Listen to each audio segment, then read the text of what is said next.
নমস্কার, কৃষ্ণা টক্স বাংলা চ্যানেলে আপনাদের স্বাগতম। আজকের ভাবনা, শৈশবের বৈশাখ, স্মৃতি, অনুভূতি ও জীবনের শিক্ষা। প্রিয় দর্শক, আজকের এই আয়োজনটি আমাদের চ্যানেলের ইতিহাসে একটি বিরল এবং অত্যন্ত মূল্যবান মুহূর্ত। কারণ আজ আমি আমার নিজের জীবনের ডায়েরি থেকে একটি বিশেষ পাতা আপনাদের সামনে মেলে ধরব। আজ থেকে প্রায় 34 বছর আগে 1992 সালে যখন আমি ছাত্র ছিলাম, তখন নিজের হৃদয়ের গভীর আবেগ দিয়ে একটি কবিতা লিখেছিলাম। আমি জানি না ভবিষ্যতে আমার ভাগ্যে আবারও নিজের কোনো সৃষ্টির ওপর এমন আলোচনা করার সুযোগ আসবে কিনা, কিংবা আপনারা আমার রচনার ভিত্তিতে এমন আন্তরিক আলোচনা আর কতটুকু শুনতে পাবেন। তাই আজকের এই প্রতিটি মুহূর্ত, প্রতিটি শব্দ আমার এবং আপনাদের উভয়ের জন্যই এক বড় প্রাপ্তি। এই আলোচনাটি কেবল সময়ের আবর্তন নয়, বরং আমার আত্মার এক গভীর আকুতি, যা হয়তো আর দ্বিতীয়বার এভাবে ফিরে আসবে না। তাই অনুরোধ করব, জীবনের এই বিরল দর্শনটি অনুভব করতে আজকের আলোচনার শেষ পর্যন্ত আমাদের সাথেই থাকুন। আজকের এই আলোচনাটি আমার জীবনের অত্যন্ত কাছের। সময়টা ছিল 1992 সাল, স্থান ঢাকার মিরপুর।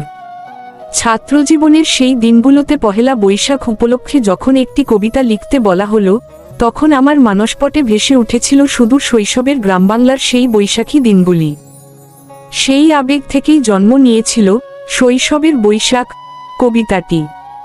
দীর্ঘ 34 বছর পর আজ যখন সেই কবিতাটি নিয়ে আপনাদের সাথে কথা বলছি, তখন বুঝতে পারছি জীবনের প্রতিটি মুহূর্ত আসলে আধ্যাত্মিক শিক্ষার একটি পাঠ।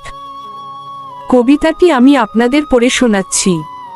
শৈশবের বৈশাখ, শ্রী মিলন দেবনাথ। বছর ঘুরে আসলো আবার, বৈশাখেরই বেলা। আকাশ জুড়ে শুরু হলো কালবৈশাখীর খেলা। এই দিনেতে ছোট্টকালে খুশির জোয়ার নিয়ে খেলতাম খেলা বনের পাশে, মাকে ফাঁকি দিয়ে। মা যে আমায় করত বারণ, ঘুরতে বনে বনে, বলতো যাস নে খোকা, মেঘ করেছে উত্তর পশ্চিম কোণে। মানতাম না মায়ের কোনো কথা, সঙ্গী সাথীর ডাকে চলে যেতাম আম কুড়াতে। ঝড়ের ফাঁকে ফাঁকে আজকে তারা পড়ে আছে কোন সে অচিনপুরে। বৈশাখ এলে তাদের ব্যথায় ভাসি নয়ন নীরে। কবিতার শুরুতে আমি লিখেছিলাম, আকাশ জুড়ে শুরু হলো কালবৈশাখীর খেলা। বৈশাখ মানেই রুদ্র প্রকৃতি। এই যে আকাশের ঘন কালো মেঘ আর ঝোড়ো হাওয়া, এটি আসলে আমাদের জীবনের সংকটের প্রতীক। শ্রীমদ্ভগবদ্গীতায় ভগবান বলেছেন যে এই জগৎ দুঃখালয়ম শাশ্বতম। যেমন নীল আকাশে হঠাৎ মেঘ এসে অন্ধকার করে দেয়, তেমনি আমাদের সাজানো গোছানো জীবনেও হঠাৎ ঝড়ের মতো বিপদ আসে। কিন্তু মনে রাখতে হবে, ঝড়ের পরেই আসে নির্মল আকাশ।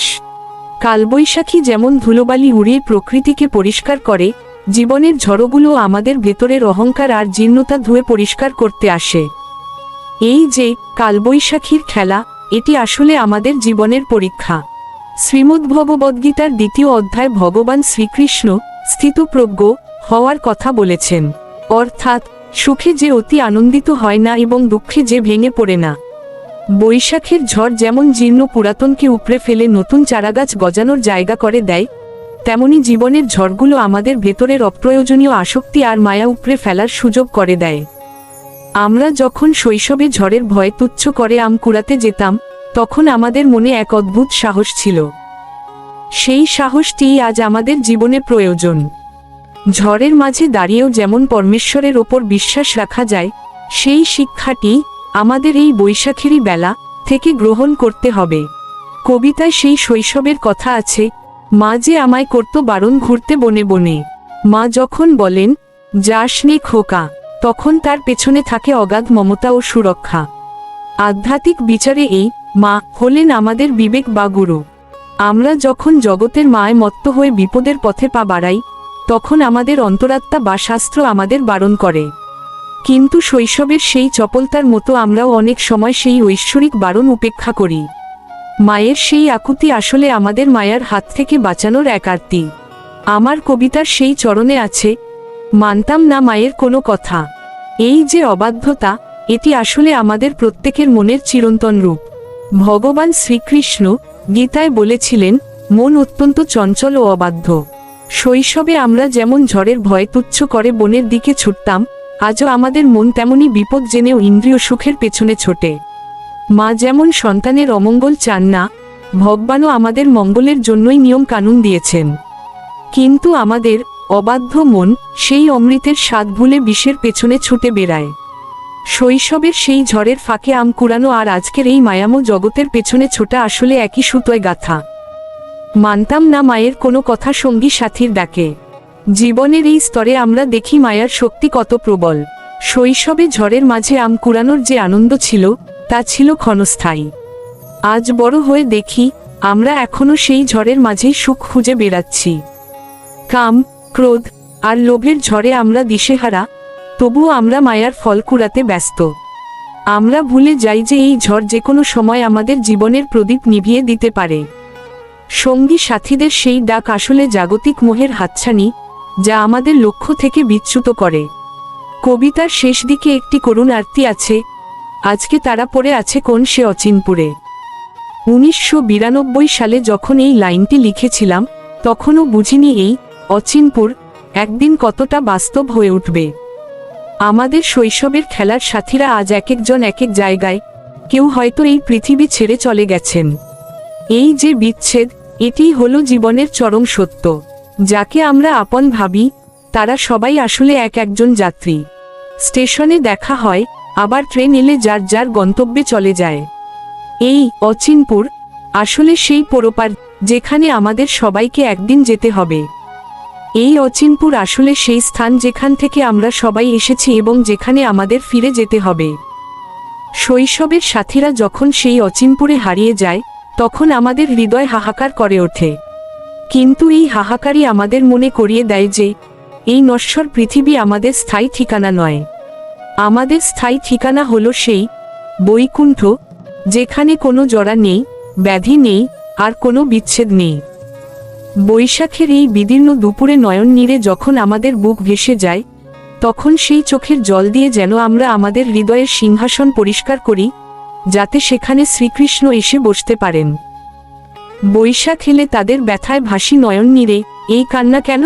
কারণ আমরা যা হারিয়েছি তা আর ফিরে পাব না। কিন্তু আধ্যাত্মিক বিচারে এই বিরহ বা বিচ্ছেদই হল ভক্তির সোপান।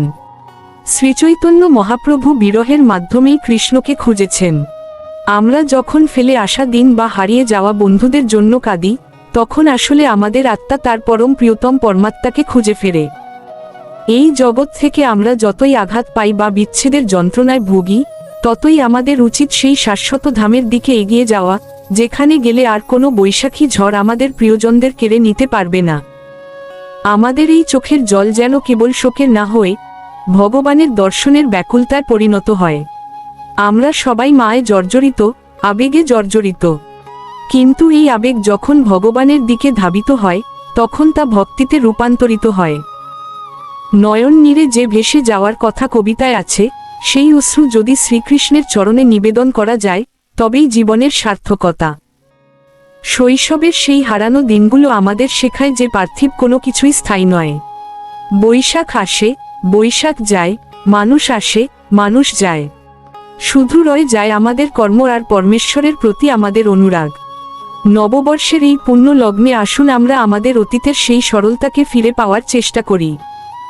শৈশবের সেই অবুঝ মন নিয়ে যেন আমরা পরমপিতার চরণে বলতে পারি, প্রভু, অনেক তো মায়ার পেছনে ছুটলাম, এবার আমায় তোমার চরণে আশ্রয় দাও। 1992 সালের সেই কিশোর কবির আকুতি যেন আজ আমাদের সবার জীবনের প্রার্থনায় পরিণত হয়। প্রিয় দর্শক, আজকের এই স্মৃতিচারণমূলক আলোচনা আপনাদের কেমন লাগলো? আপনাদের শৈশবের কোনো বিশেষ স্মৃতি থাকলে আমাদের অবশ্যই জানাবেন।